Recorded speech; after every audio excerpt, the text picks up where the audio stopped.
Trying to be doing that bullshit. On some good news. Welcome back to BS with Brian Simpson. Don't forget to go to my link tree or briansimpsoncomedy.com and click on them tour dates, baby. You still gotta sell out. The tour is up. I'm coming everywhere. If you don't see your city, I'm gonna be there, probably or whatever. Yeah, we got all kind of shit coming up. Never was a Joke Festival, but right now we're doing the podcast. Let's go.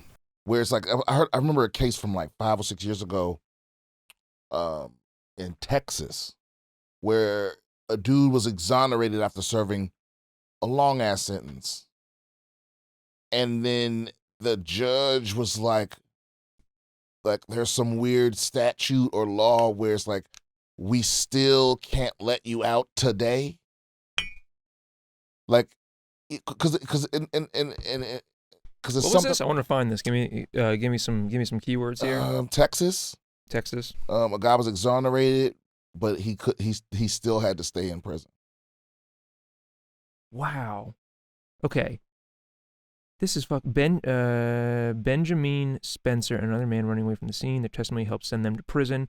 But with Spencer guilty, he maintains his innocence. A trial judge even declared Spencer innocent and concluded the evidence that put him behind bars was falling apart. That was 10 years ago. A higher court ruled that was not enough to warrant a new trial, and Spencer remains in a maximum security prison. That's absurd. Benjamin Spencer. He was 22 years old in 1987, and he was arrested for murder. Yeah, man, they'll just keep people in prison. They don't give a shit. Yeah. Especially in Texas. And then even I think this was here in California. Recently, I read about a guy that was found innocent. Maybe it wasn't California, but he was found innocent of like it was a murder or a rape. He was found innocent he was exonerated. Yeah. After a long fucking time. Mm-hmm. And you saw him get walked out of court with the press, but they were like, he has to go back to prison to out-process, to do paperwork. I'm like, nah, fuck that. If you've been in prison for 20, 30 years for something you didn't do, you should be able to walk the fuck out of the courtroom. Immediately. Yeah, dude, send somebody to my house to do the paperwork. Why the fuck I gotta go back to prison to do paperwork? do some cartwheels out the paperwork. Are you kidding me? Sorry, dude. See, society is run. I learned this in the military is, because I forget. You know how like the military had the Marine Corps had like a they call it the commandant's reading list. You know, and if you read books on the list, you got extra points towards promotion. If you read the book and did a report and like turned it in, you got extra points. So you were incentivized to read whatever the books the commandant recommended. And one of them I read was by Ulysses S. Grant, I think. Was this list? This list was not standard throughout the branch. It was for the individual. No, it's through the whole Marine Corps. The commandant's the biggest dog. Okay. So he's the one. Even though I'm not sure if the commandant outranks the because like there's the generals that all go to the Pentagon. Maybe it is him. Okay. That's like, I forget what they call it. The Joint Chiefs of Staff. Joint Chiefs of Staff. Yeah. So I'm not sure if that's a different person. I don't remember if it's a different person or if he outranks him. But the commandant is the highest rank within specifically the Marine Corps. Yeah, like the Marine Corps has a commandant. The Army has whatever they call their guy, mm-hmm. and so on. So anyway, Ulysses S. Grant. Look up this quote by Ulysses S. Grant. He says the word automatons in the quote. But I didn't have language for this phenomenon before I read this book.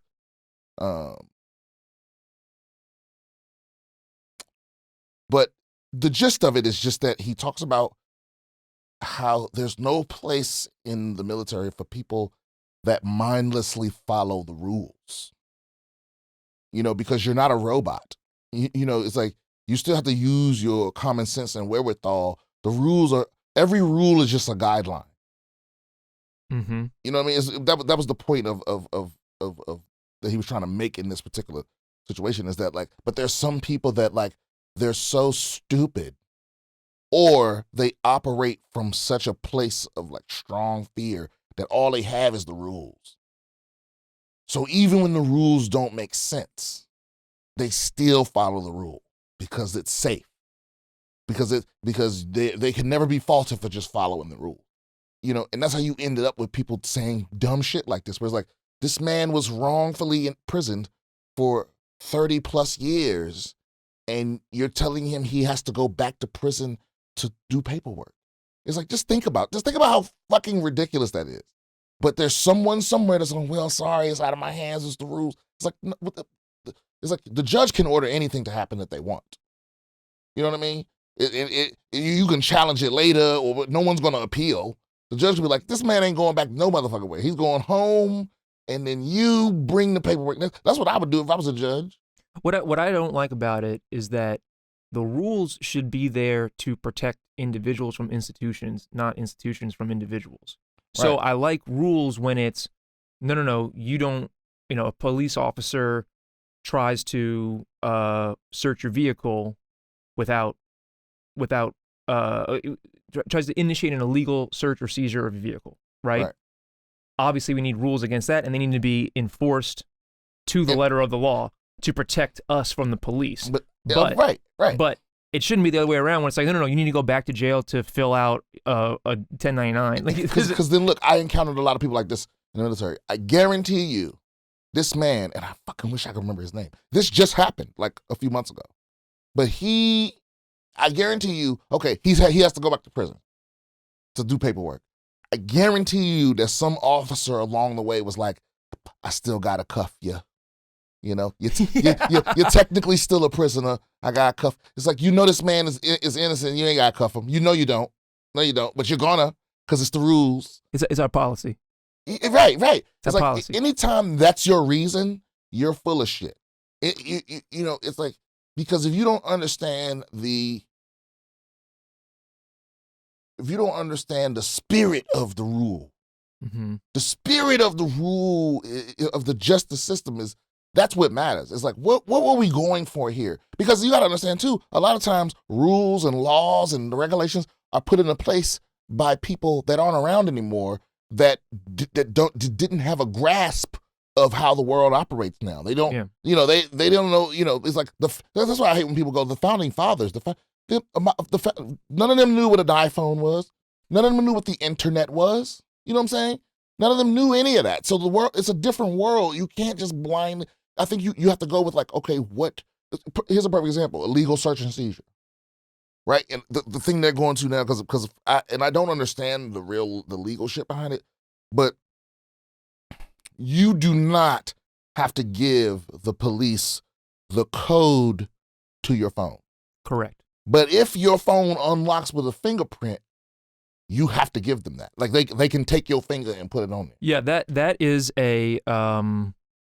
that is currently being fought by the ACLU. Well, it should be, because that's ridiculous, right? But my point is the illegal search and seizure thing. What was intended? What were we trying to protect people from? It was obviously this sort of thing. It's like the institution shouldn't have access to my shit that I have gone out of my way to make inaccessible. This is no different than a safe. It's a digital safe. I don't have to give you the combination to my fucking safe.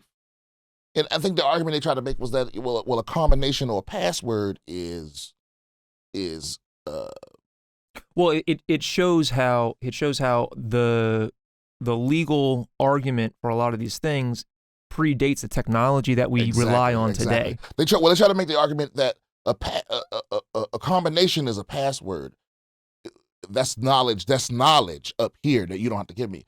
But your fingerprint is like a key. It's like me finding the key right here. I'm perfectly well using it, but it's like, no, my fingerprint isn't a key. Right. But now they got stuff where they got phones with what my favorite YouTube tech channel person, Flossie Carter, calls thought protection. So they got phones where, depending on which thumb you open it up with, it'll show different shit. Oh, that's amazing. Yeah. If you're a scumbag, like he says, if you on a scumbag patrol. Yes, but we need laws that protect scumbags to protect regular ass citizens. Yeah, but some people don't. People are so short-sighted when it comes to those sorts of things. Like, I use the same example all the time, but like when when it came to banning Trump from Twitter, and everybody was all for it, you know what I'm saying? Because they were like, well, it's a private company. It's like, and that's such a pussy excuse to because what you won't admit is that it's because it's someone you don't like that it's happening to. Right. You don't want private companies to be able to do whatever they're allowed to do, or whatever they're legally allowed. It's like, yeah, okay, it's a lot of scumbag shit that companies are doing that they're legally allowed to do. Right. You're not for that. That can't be your reasoning, right? Because it's like, what if Twitter decided to ban Zelensky, the president of Ukraine? You wouldn't have that same energy, right? You would not. It's like but it's like you. Some people are just worried. They just live in the moment, and they don't understand that when you set a precedent, when you give up power, you never get it back.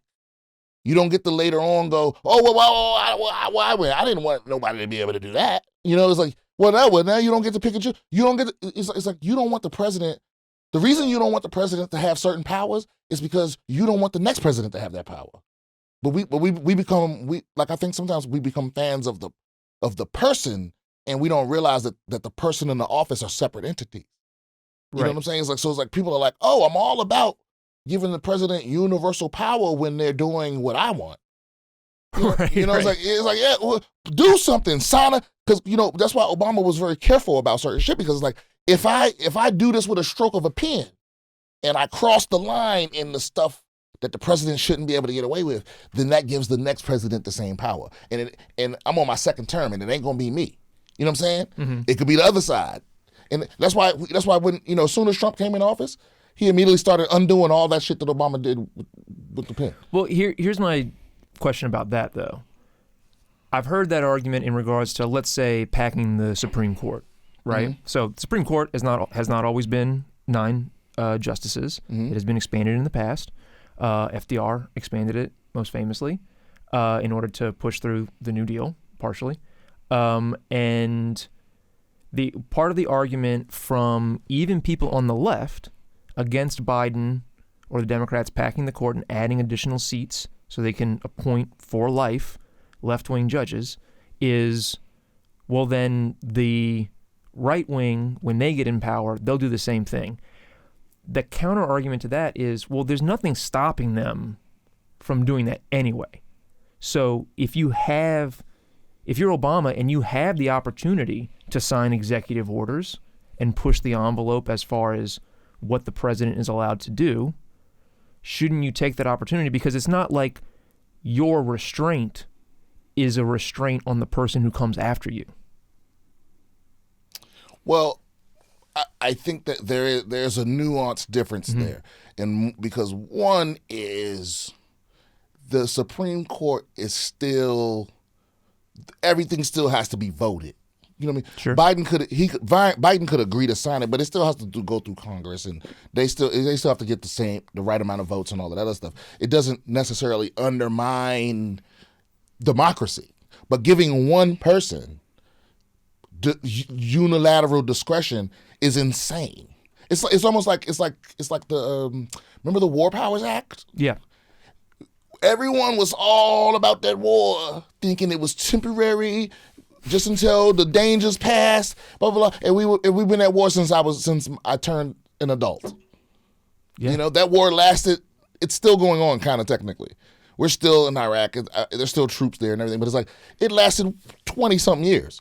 No one saw that coming. It's like, and there've been 3 presidents since then, right? There's been 2 presidents since then. Or I guess no, Biden's the 3rd, right? It was Bush, then Obama, Trump, Biden. Okay, yeah. So it's like that. That's what I'm worried about. It's like just giving a person or an entity discretion without giving them the ability to bypass the process and just do whatever they want. But now I will say the counter argument to that is that there are upsides to dictatorship type powers, right? Yeah, because in America, let's say a meteor was headed towards Earth, right? And we had 2 years till it got here to do something about it. They would spend a year of it in meetings and committees and all that to make sure they would play the same political games. Instead of, and you know what they would be doing in China, in Russia, and whichever other place has a fucking dictator, they would be fucking whatever he was saying to do. Right. They would be taking action. Well, that's what Don't Look Up is about, right? Yeah. That movie. Yeah, but the downside is, it's like the upside to having one person in charge of everything is that they can take immediate action. Yes. And if they're benevolent and smart and wise, it'll be a golden age. But the problem is when they're followed up by someone that's a fucking idiot or irrational or wrong, just plain wrong, then it goes all the way the fuck back the other way. I mean, that's how they sat down and thought through American democracy. It moves slow on purpose, and I guess that's why everything's so polarized now, because the world is so much more fast paced than Congress is able to keep up. Yeah, that's true. Going back to the military thing, you have rules and regulations about chain of command, and part of the reason for that is in a war, you have very quickly developing situations, and you don't want some guy who just got here to second guess what the commanding officer is telling them to do. But you still, as a soldier, have the right to refuse orders and the duty, right? To refuse orders that you believe are... No, it don't matter what you believe. You only have the right to refuse unlawful orders. Okay. But they don't define unlawful. It's like because there is a gray area. I mean, there are things that are obviously unlawful. Like if he was like Simpson, shoot that motherfucker in the head. You know what I mean? Right. It's like that's definitely not lawful. Or he's like, hey, go back there and suck the lieutenant's dick. It's like, right. That's definitely against the law. You know what I mean? But because you got to understand too, is like by the time you reach a certain rank, enlisted or officer, you're a politician. You're just as much a politician as you are a soldier or a Marine or an airman or whatever. And so by the time you get that high, you've learned how to word things in such a way only the dumbest motherfucker would really give you an obviously unlawful order. You know what I mean? They would give you a suggestion, or they would imply certain things, but they would be very careful to make sure that the words they're actually saying leaves them with enough plausible deniability. Yeah. So it's like no one could go that high without being at least a little savvy in that department. So it's like, take perfect example. What was the Abu Ghraib? Was that the prison that we tortured people in? Yeah. You notice how no officers were in trouble. No high-ranking officials got it. Only and I guarantee you, there's no. Listen to what I tell you. There's no fucking way that they were not aware at the highest rank of what was going on in there. There's no way that they weren't at least a little aware of it, and there's no way that there were zero people above the rank of sergeant or staff sergeant that didn't know what the fuck was going on. You know what I mean? And even encouraged it or suggested it. But there's no paperwork ordering it. There's definitely no recording of them ordering it. And none of them got in trouble. Like, that's how it works. It's like, yeah, I remember, perfect example. I remember when this is part of a longer story that's actually hilarious. But I remember getting the order from, so I was in a, I don't want to make the story too long, but I was basically in a unit that I was in the smaller version of a bigger unit, We had a mini one and a big one, right? And so we shared all the same tools and equipment and stuff like that. And I remember finding out that we were going over the border. We were in Kuwait. We were going to go over the border. And because we all had to, like, we were stationed in 2 different places, but we all had to put our gear all together to have it shipped over there. And in that process, the bigger unit took a bunch of little shit from us to make sure that they passed their inspections or whatever the fuck it was. And when we got over there and found out that we was the ones going over the border, we had to fucking steal it back. And we stole a little extra, right? But now keep in mind, we were not ordered to steal these things. But what we were ordered to do was to make sure the gear was 100% ready to go. Yes. And like, but sir, we're missing this, and that. Well, listen, all I'm saying is that we're leaving at 0600 hours. And all I'm saying is that the gear better be ready. Right. Now, he knows that the only way the shit's going to be ready is if we steal shit. Right. But he would never say, go steal shit. Right. But he knows that's what's going to happen. You know what I'm saying? Right. And that's exactly what happened. And he was well aware. You feel what I'm saying? But right. But if anything ever went down. Oh, but yeah, if we had gotten caught, he would have been like, I didn't fucking tell you to go do it. Why would you fucking idiot? Why would you go steal? You're a Marine. Don't you have integrity? It would be that. Right? So how dare you besmirch the reputation of this corps? Right. You this is conduct unbecoming. It would have been that whole song and dance. And that's how you play the game. It's like in A Few Good Men, right? Yeah. Where that's the whole thing of it's like they try to play it off like, oh, this was just a spontaneous decision by this small group of it soldiers. irritates me. That's why it's so hard for me to be on set and stuff because Hollywood because it's the same way everywhere. It's just the military is more serious. But people that operate out of fear, they're the source of everyone's frustration. You know, it's like that's why they'll have you on a set at 6:30 a.m. knowing damn well you ain't gonna do shit till noon. Right. Because someone's afraid. Look, I remember being well, they can waste hours of your time, and that's fine. You're supposed to be there when you're supposed to be there or whatever. You're there whenever the call sheet says. But if they tell you to come at noon and then they need you at 11, and you've wasted an hour of the set's time and it's their fault, then they're fired. Maybe, but when's that ever happened? Oh, it's happened. Okay. Oh, it's happened. Or here's a better example then. I saw somebody get fired one time off of, remember DVD on TV? No. It is a terrible, terrible, terrible show. Used to be hosted by Dave Holmes. Anyway, I did like one day on that set one time just to help them do blocking and stuff like that. And I saw somebody get their ass fired for basically that exact thing, where they were ready for somebody and the person who put together the call sheet, which I guess is the script supervisor on that show, had put down, they were not going to be there for another hour, and that person got fired like on the spot. Yeah, but I still don't think it was that person's fault. Oh yeah, maybe not. I think it's the fact that the and I don't know. Maybe that was the 10th time they fucked up. I have no idea. Yeah, but I think the television and film industry has been.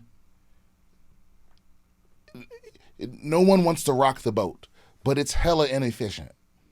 Yeah. And if they were to bring in like, because I'm surprised none of the networks have done this, but if they were to bring in like efficiency experts just to observe and tell you like all the ways in which, because there's no logical reason why you can't know exactly when someone needs to be on set, why you can't plan out and have it be exact.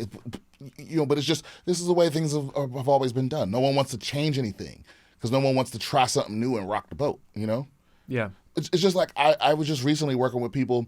I think like the dude was an intern and he invented a thing, like a script writing program that's better than, whatever old shit everybody else was using. It was a way for them, like, for writers' rooms to, like, collaborate, but have the format of the script stay the same. And it does all these other things. Right. Convenient. And when he first did it, no one was on board.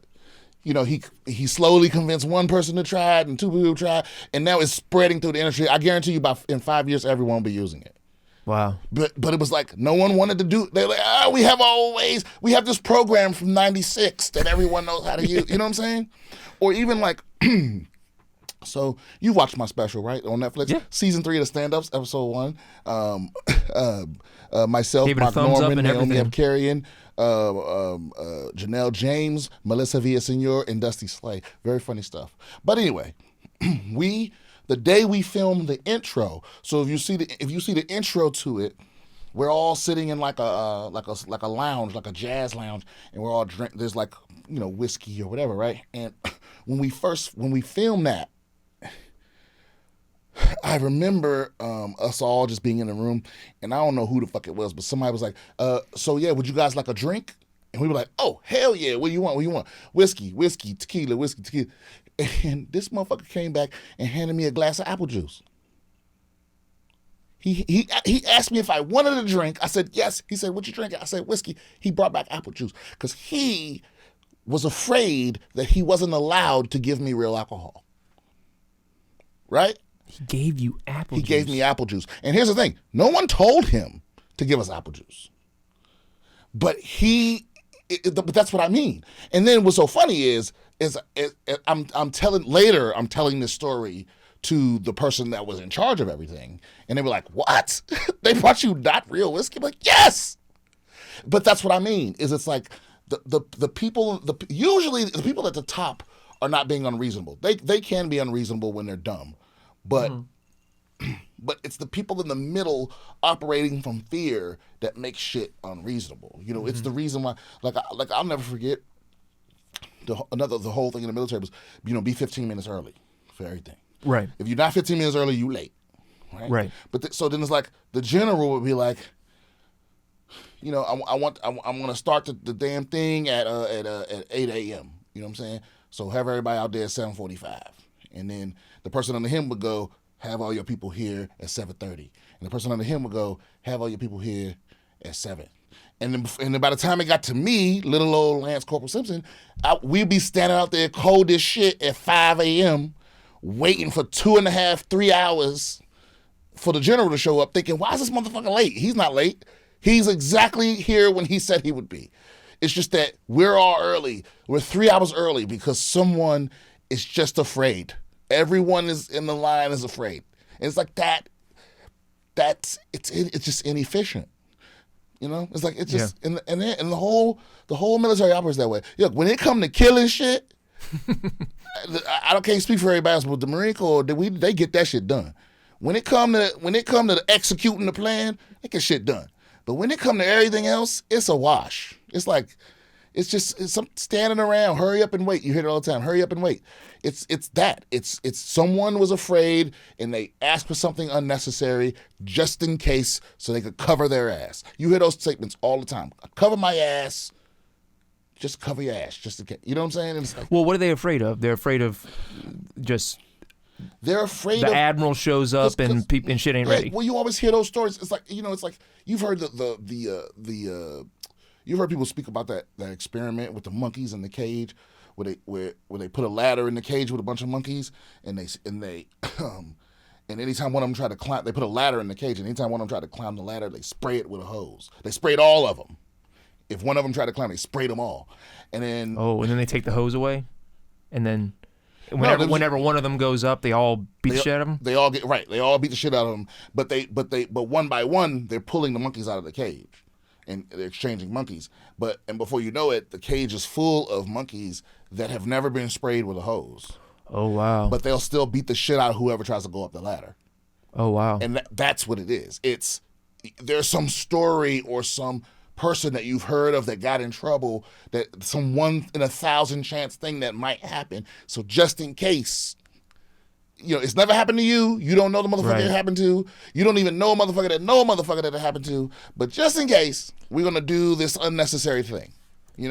That's why one of my favorite. I'm gonna look up the actual quote. Adam Grant, he's an organizational psychologist at Wharton. He wrote the book Think Again. Think Again? Think Again. And he said too many people spend their lives being dutiful descendants instead of good ancestors. Ooh. That's cold. Yeah, that's what that's about, right? That's people inheriting these. Because for those first monkeys who decided anytime any one of us goes up there, we're going to beat the crap out of them, they were doing the right thing because they were protecting themselves from that hose. Right. But then once they cycled them out, then that was just monkeys passing on the inherited quote unquote wisdom that they had learned from their predecessors. Right. And it's like, and man, I know so many families that do that. Too many people waste their lives being dutiful descendants instead of good ancestors.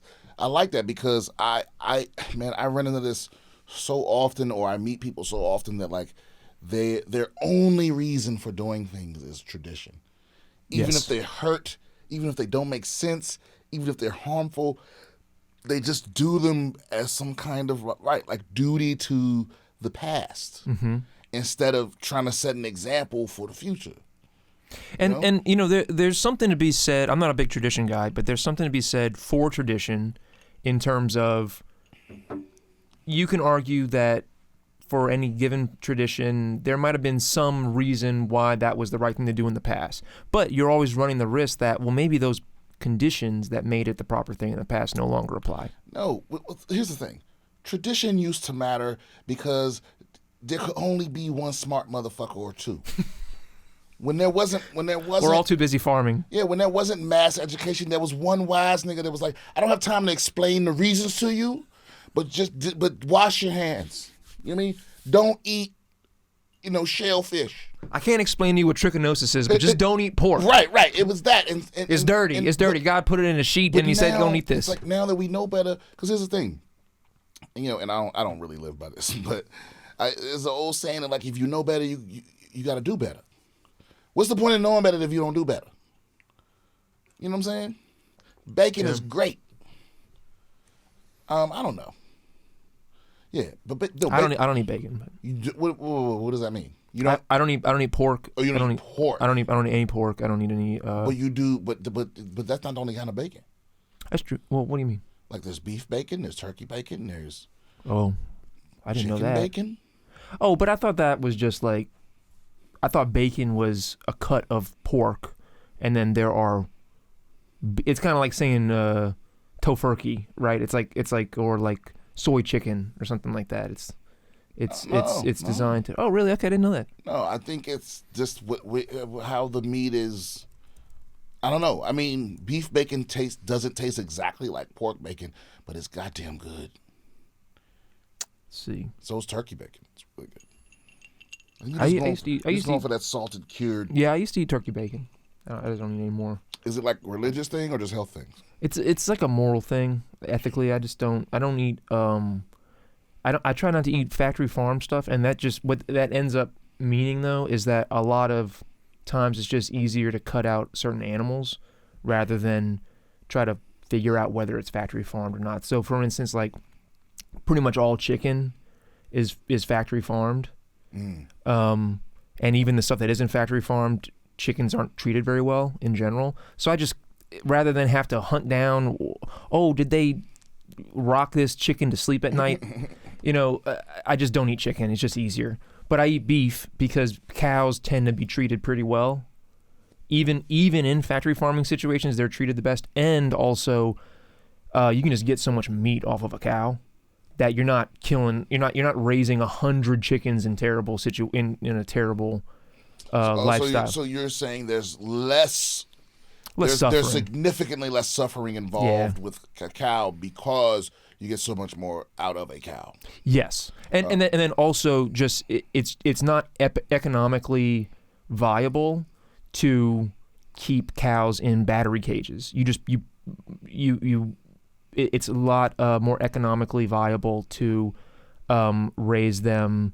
I'm not talking like open pasture type stuff because that's still expensive, but cows in general are not restricted in their movement in the same way like pigs and chickens and things are. Okay. Well, what about the milk cows?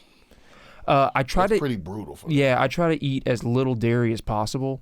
A lot of people won't eat veal, but they don't understand that veal is a product of the dairy industry. Because in order to keep dairy cows producing, you take away the calves from them, and you have to do something with them.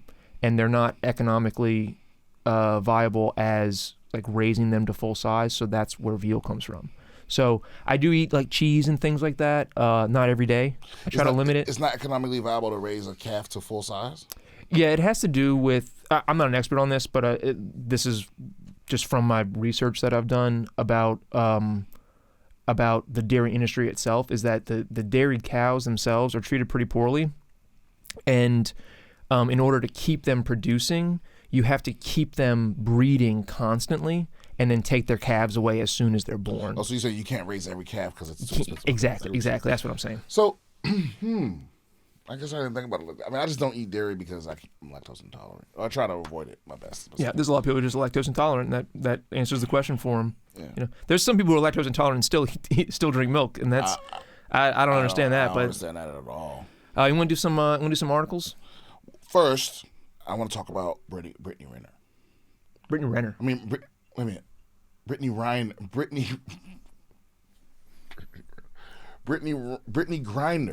Brittany Griner. I said Brittany Renner. Brittany Griner. The basketball player. Yeah, even though I do think Brittany Renner might be able to help Brittany Griner. Who's Brittany Renner? Brittany Renner was the woman that was made famous about 6 or 7 months ago because, I mean, she was basically like the poster child for gold diggers. Oh, hell yeah. Yeah, and Get that bag, girl. She started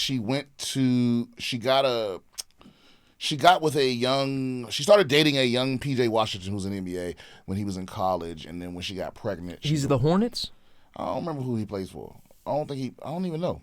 No, but when she got pregnant, she divorced him, and then all these rumors swirled about her being a gold digger because there was an old video of her, like basically telling women like, this is how you get the bag. You get an athlete because they're dumb, and this and this and that. So people framed it like she was using him for his money. I don't know how much truth there is to that. I mean, she does have a great ass. She's sexy and all that, but you know, I've seen the way they cut videos to have her come off in a certain light, but then I've also seen her being interviewed and having decent explanations for alternate explanations for what's going on. So I don't know, man. I don't care that much. I mean, that's just somebody with a baby to me. I mean, well, okay. So let's talk about Brittany Griner. So she's a WNBA star. She's a WNBA star. She is the WNBA star. I mean, she's one of the most famous female basketball players for sure. I think she was second in MVP voting this year. She's the center for the Phoenix Mercury. Yes, and she's also, I think, famous for being the first woman to dunk in an NBA game, WNBA game, I think. Okay. I might be wrong about that one, but she was arrested in Russia for going through security with hashish oil, which is fucking stupid. But at the same time, it's like no one is talking about this. The sports world isn't talking about it. She's in Russia right now in jail. That's absurd. And today, you know, and it's like, I'm hearing about Jerry Jones's secret baby mama, and not anything about Brittany Griner. So I don't know if it's that because she's a woman or she's a black woman or because her sport isn't. I mean, because to be fair, the sports pundits don't talk about the WNBA at all. Right. Like ESPN. They don't do highlights. No. They don't talk about nothing. Like they might put them in like if like something particularly badass happens, they may be in like a top 10 list or something like that of like things that happen in sports today.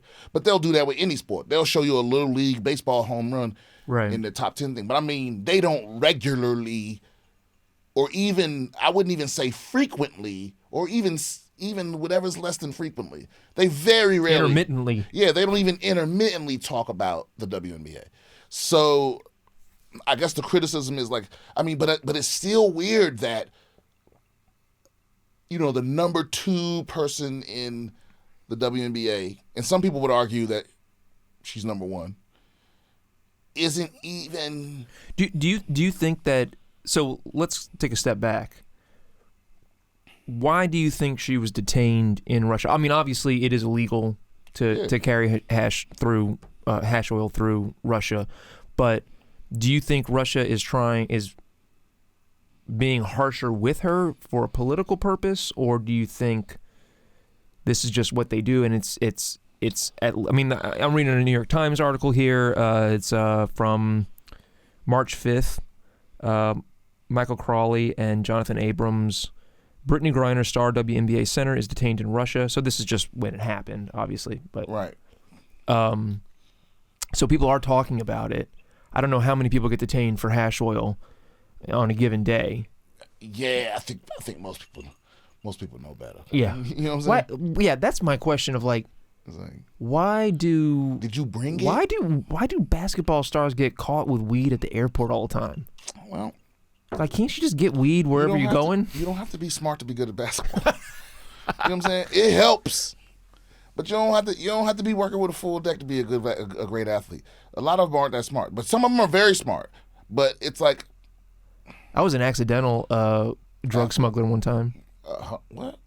Yeah. I had a vape cartridge in my backpack one time and flew from California to New York. This is before New York had any legal weed, I think. Mm-hmm. And I found it when I was like unpacking in New York. So accidental drug smuggler. But the thing is, they don't care what you bringing in. They can't catch you. Like it's perfectly legal for you to fly out of California with anything that's legal in California. That's actually not true. Although they don't really give a fuck. Well, there's no way for them to catch you. They don't search you on at your destination unless you come from international. You know what I mean?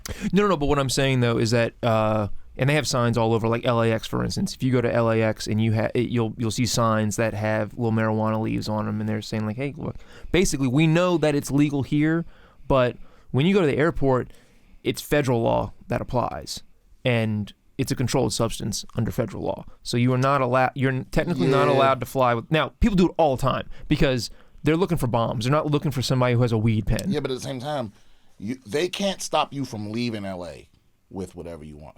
Because I mean, if they have federal agents there, you know, maybe. But the only place you get searched at the airport is the TSA, and they ain't looking for drugs. That's correct. So it's like, how are they going to possibly enforce that? Like, and some people have a medical reason for having it, so they're not. So even if they caught you, they're not going to take it.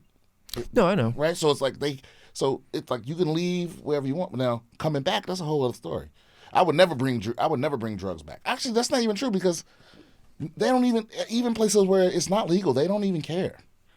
No, they really don't. No, if they would have stopped you for, don't get me wrong, like if they caught you with maybe some hard drugs, they might make a big deal about it. But if they caught you with some weed in, like, let's say, Wisconsin, sure, it's like it would cost them more trouble than it's worth to try to do something about it. It would get dismissed. It'll be a complete waste of time.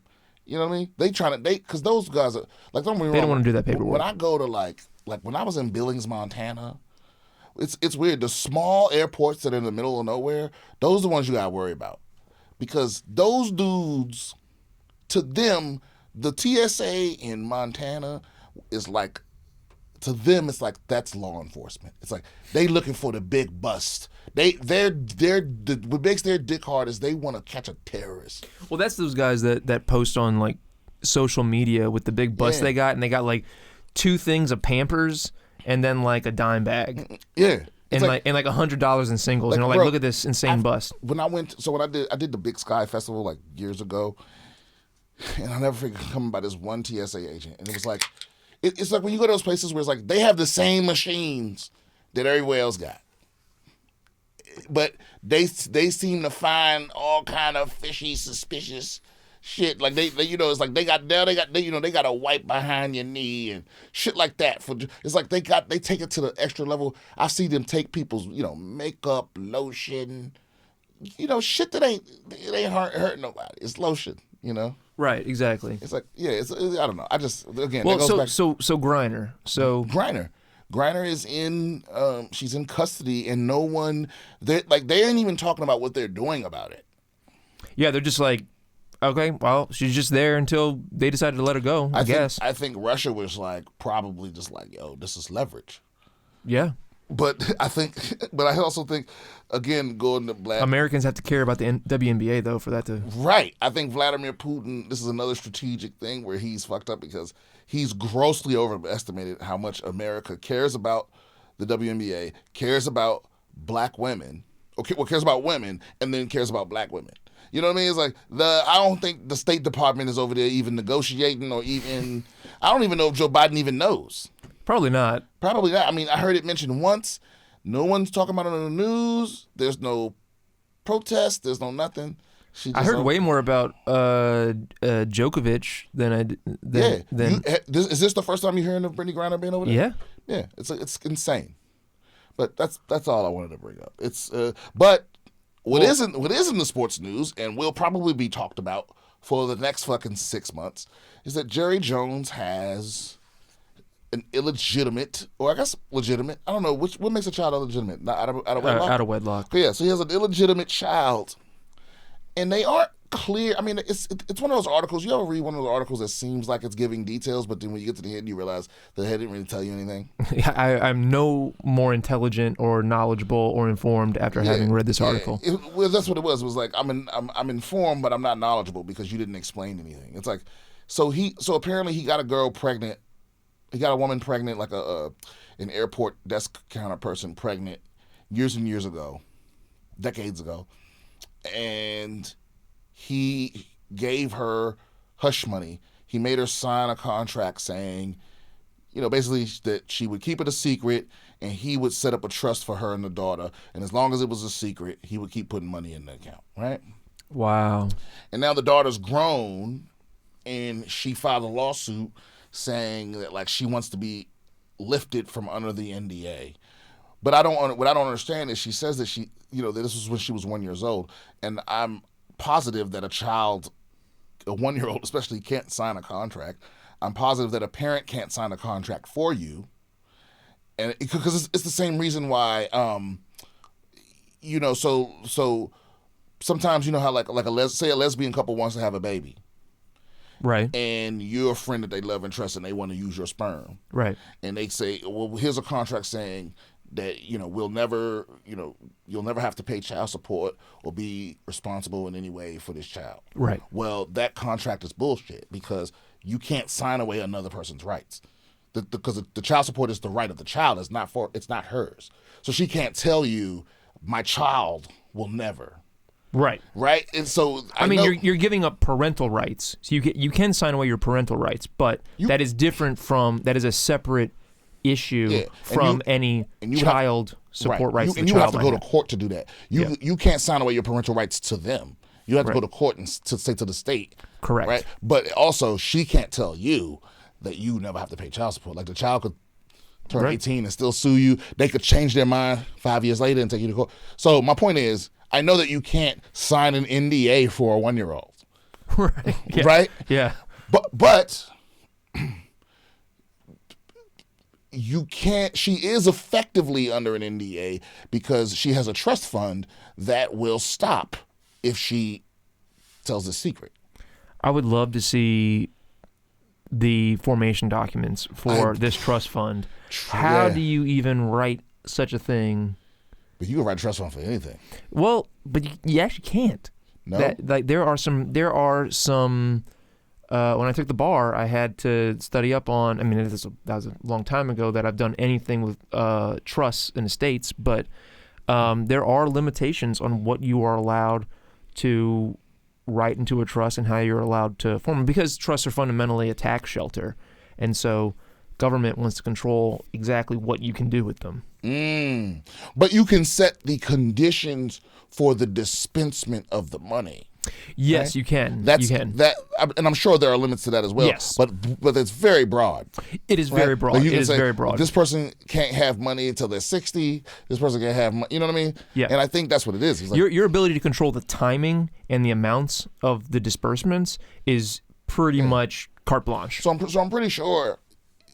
And correct me if I'm wrong, but you can definitely say the dispensement of this money is contingent upon adhering to this non-disclosure agreement. Yes. So now maybe the non-disclosure agreement can be attacked. But here's what I don't get. So she filed this lawsuit, and then it was posted publicly because all lawsuits are. And then once the article was out, the judge sealed it.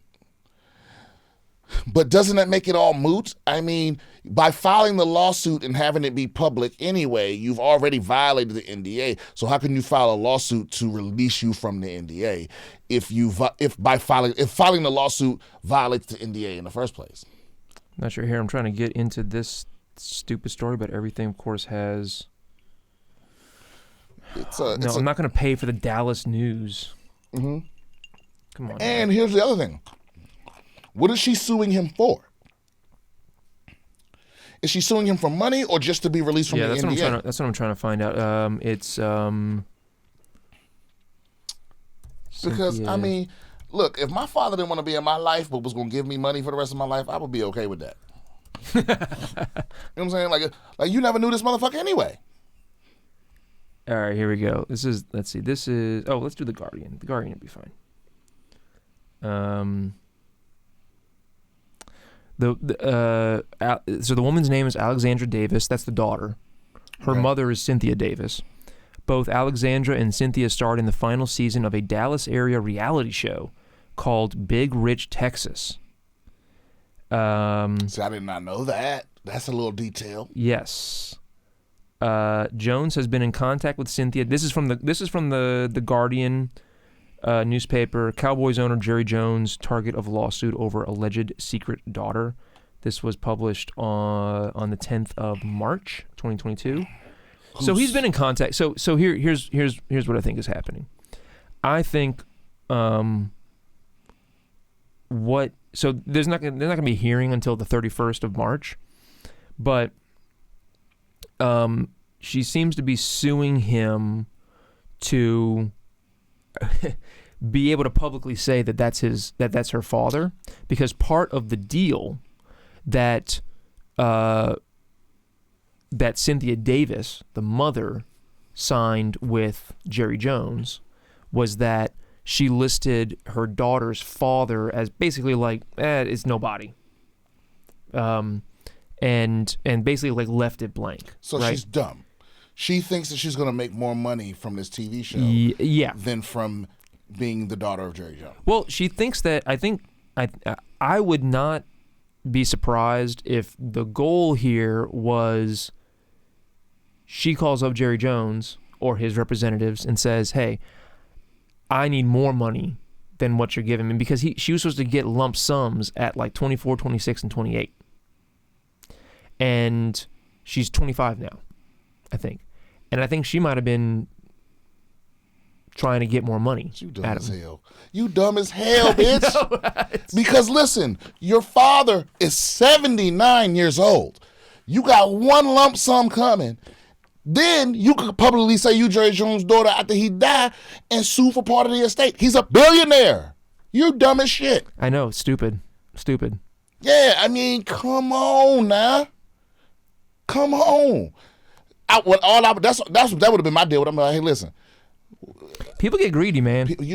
I'm telling you, when the opportunity, bro, and you don't even know, like, you cannot tell, no matter how much you think you know somebody, when it's a chance, when there's a life-changing sum of money involved, and I mean that one way or the other. I mean, when a poor person sees enough money where they can jump up to the next level, or when a rich person thinks they're going to lose enough money where they're going to fall down to a level they ain't never been, it brings the worst out of people.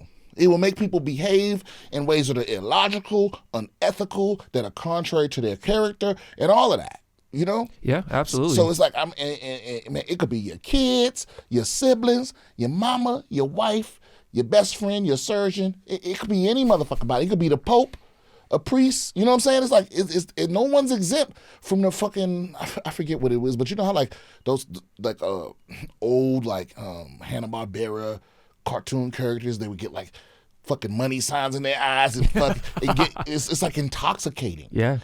And so it's like, yeah, sometimes, man, people just leave their logic at the door. It's like somebody giving you money for life and you still got one more coming? One more lump sum?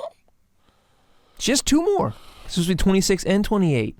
Oh, and so she wants more money. And I think also the reality show is because she's not getting. Because I think he gave her mother $360,000 or something like that. I think it was $375,000 according to the. Yeah, but that's in addition to the trust.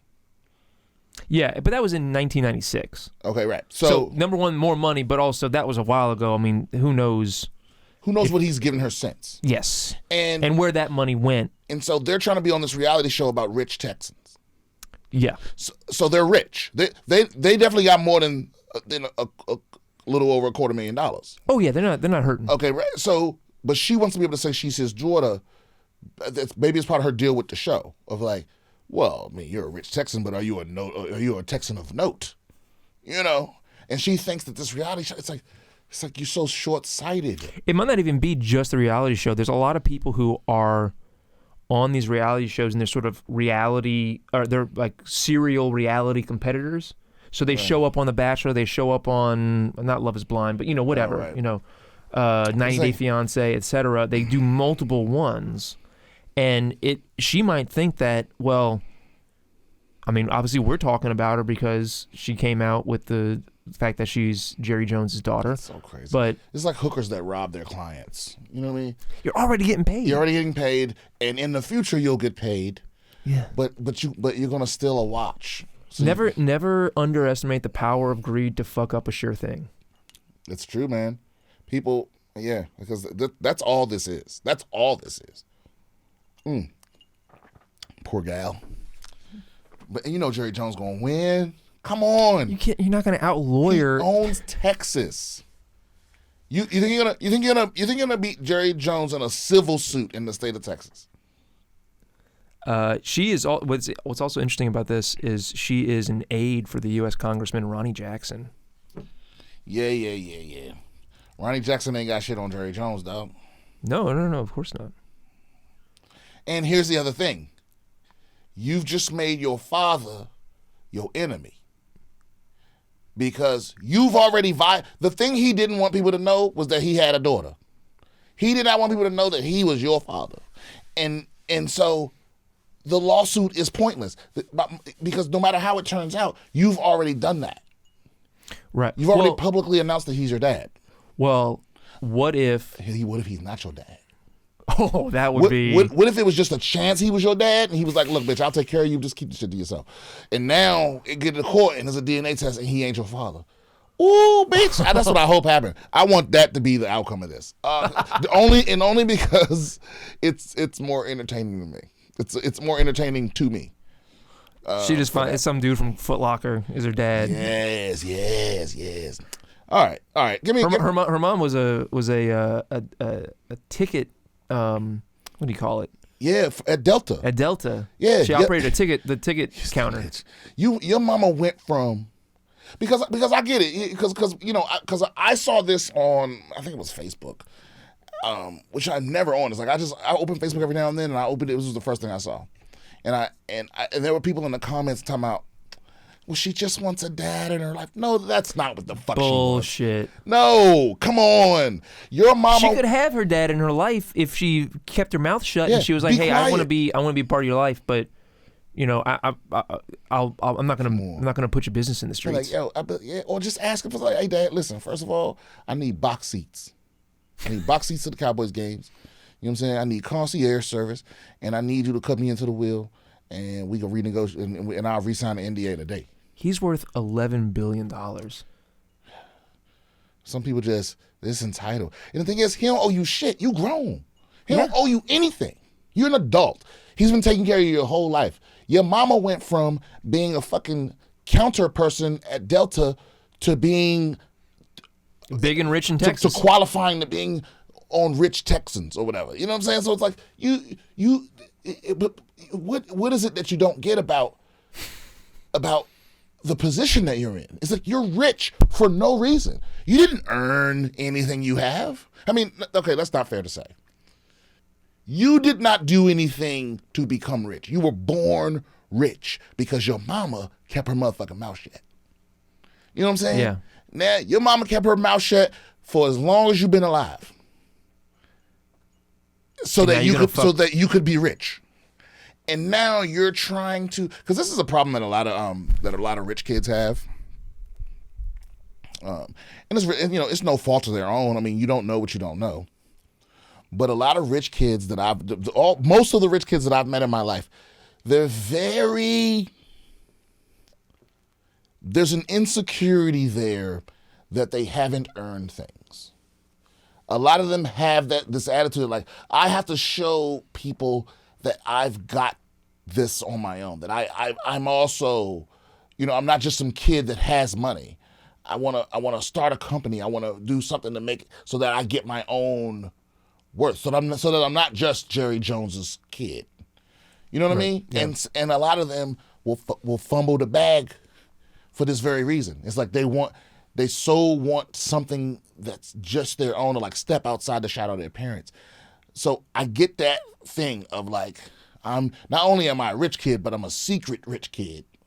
And my insecurity is that I want to, because you ever hear that saying about like how rich kids are like, they're born on third base and they think they hit a home run. Right. Yeah. It's that. It's like she is convinced that she's actually talented and actually, and she would have been rich anyway. She would have gotten rich anyway. Even if Jerry Jones hadn't even set up that trust fund, she would still have achieved. And she wants her own shit so she can show the world. But even if she were intelligent, talented, skilled, hardworking, etc., then that would just be more reason why she doesn't need to come out with the fact that Jerry Jones is her dad. And apparently, and listen, you know what? Take that trust fund money and turn that into the next $1 billion company. I am not suggesting that, because they mentioned in the article I read that she did great in school or whatever. And it's like, great. Listen, that don't mean you're not a fool. I know plenty of educated fools. It's weird to me that in our society we see a college degree as a sign of intelligence when everyone because the people that went to college people that went and didn't go all see a college degree as a sign of intelligence, even though everyone that's been to college has gone to college with fucking idiots. Yes. That graduated. Yes. That went on to master's programs and doctorate programs. It's dumbass doctors out there. What do you call the person who graduates with the lowest grade from medical school? Doctor. Yes. Exactly. So so maybe she's an idiot, maybe she isn't, but she damn sure a fool. You a damn fool, lady. I wish you the best. I know you're not going to win. I don't know if I'm rooting for you to win or not. No, I already know. I know what I want the outcome to be that he's not your dad. You want Maury Povich to come out and just be like, you are not the father. Boy. I mean, that would just be the most, Put it up on that Jumbotron at Cowboy Stadium. All right, we're running out of time for articles. Let's do one before we get out of here. You want to do one more? Let's do a science one. Oh, yeah, I like that. You want to do spiders or lasers? God damn. Is the spider one positive or negative towards spiders? It's positive. It's about how cool they are. Fuck spiders, no. Okay, let's lasers? do lasers, yeah. All right, so this is... No, let's do spiders. Fuck it. I'm going to face my fears. I hate these motherfuckers. All right. Let's go. So this is an article called Airborne Spiders Drift on Multiple Silk Threads. This is from the APS Physics Journal. Airborne spiders, what that mean? They fly? They got wings? Oh, yeah. No, they don't have wings. But they glide. Yeah, what they do is they express webs that in single strands, and then they do that multiple times, and they basically get, if you imagine like a whisk that you cut the end of it so it kind of splays out, like multiple threads with one origin point, and those trail out in the wind, and then they fly up into the air, and they can travel miles. So they basically create a parachute. It's kind of like a parachute, but instead of a parachute that is like kind of shaped like a cup and grabs the air, the threads, the gossamer threads of their webs, spread out, and they generate they absorb an electrical charge, and then the Earth's magnetic field pulls the thread, And if they expel enough of these threads, it actually pulls the spider off the ground and they go flying through the air. I don't like this. I don't like this. This is so what. So what's going? What, it says dying? Tell me they dying off or something. No, for a long time, scientists did not understand how this was possible because the math didn't seem to work out. They weren't sure whether this was an electrostatic effect or whether this was it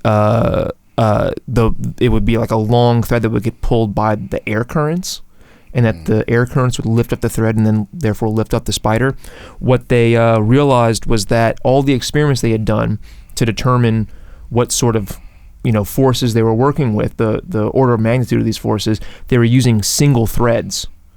And what they found out is that there's actually a multiplier effect when you have multiple threads, because the threads, because of their charge, they spread out from one another. And so they're almost like a cone shape.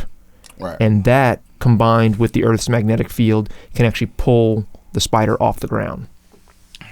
It says here, some spiders can float and drift like a balloon with lift provided by electrostatic forces or air currents, or both.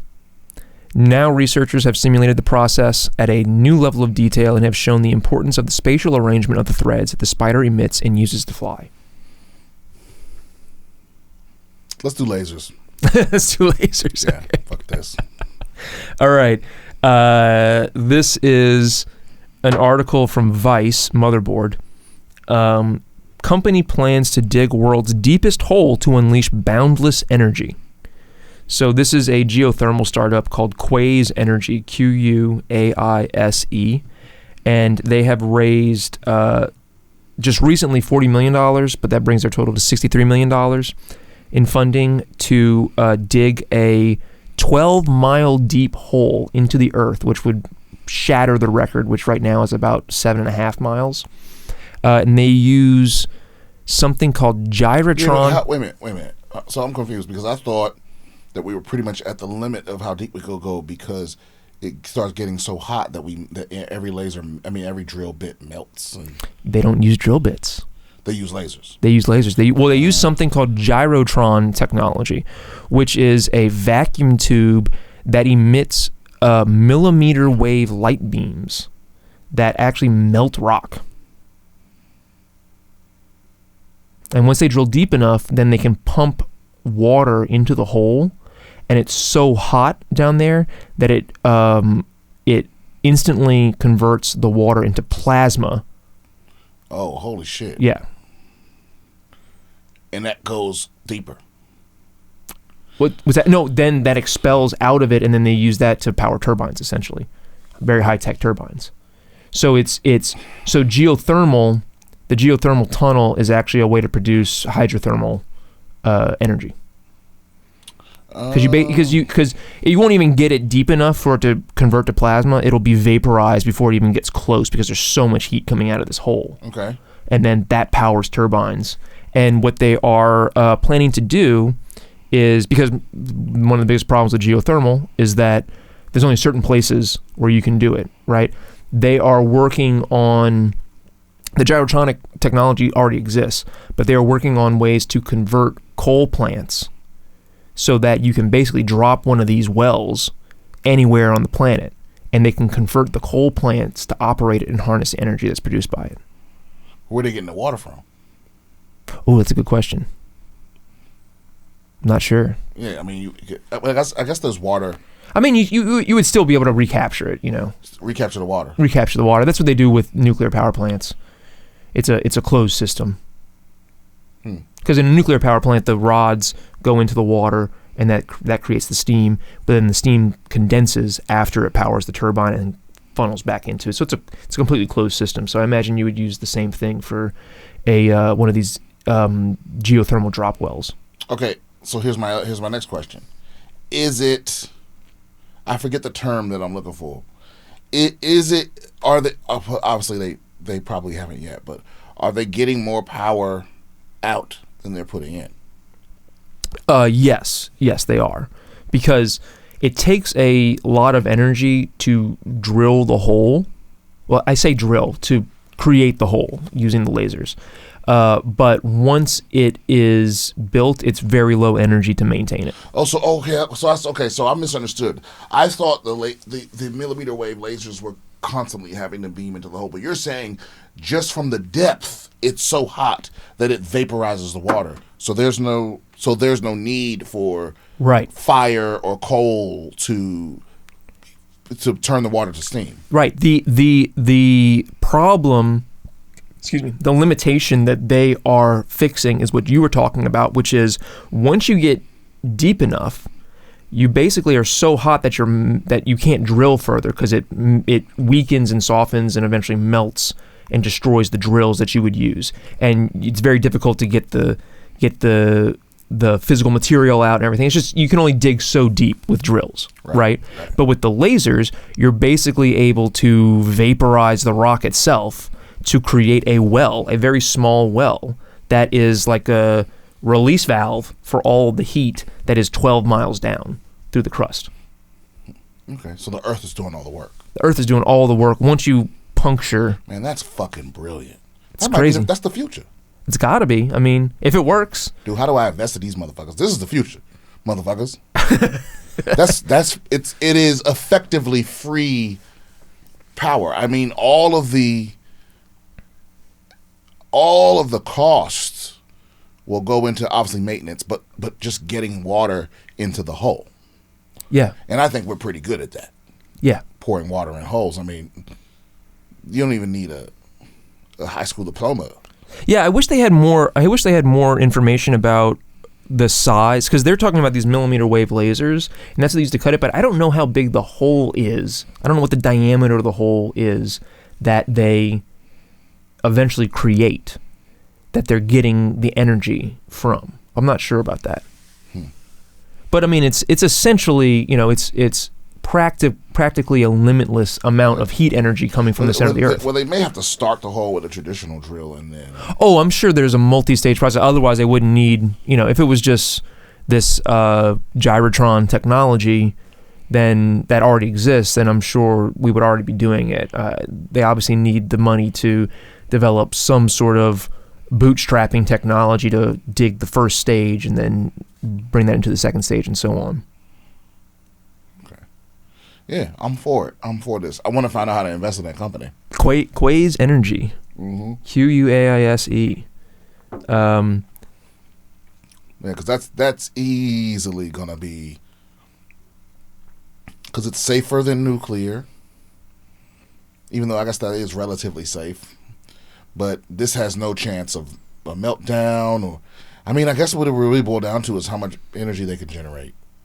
Mm-hmm. It would have to be able to match or exceed nuclear. This is saying, let's see, this is according to nuclear. Iraq. Let's see.